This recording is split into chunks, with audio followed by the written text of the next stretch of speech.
I don't want to be crude, but did you know that God invented? No, don't just gloss over that thought.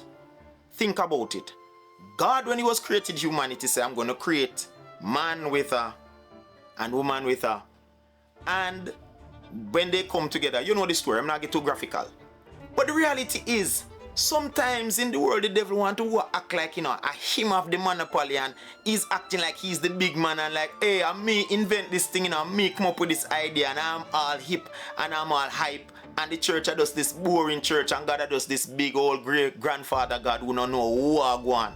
But I want to say, if God could have sit in heaven and think up that in his head, and he would say to us that, listen man, in my presence there's fullness of joy, and at my right hand there are pleasures forevermore. If the God that invented could say, listen me, eyes have not seen nor ears heard what the Lord have in store for them that love him.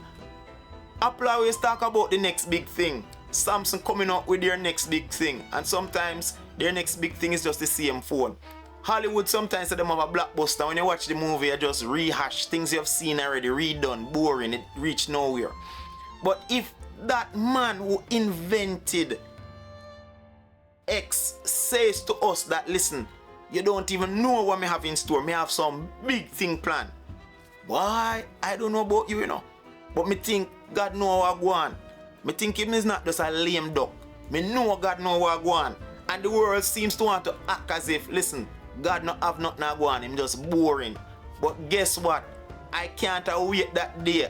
I have to try to live, even when I'm depressed, live to see the next big thing, because him say, listen man, may have more in store, and I definitely want to be a witness of these things.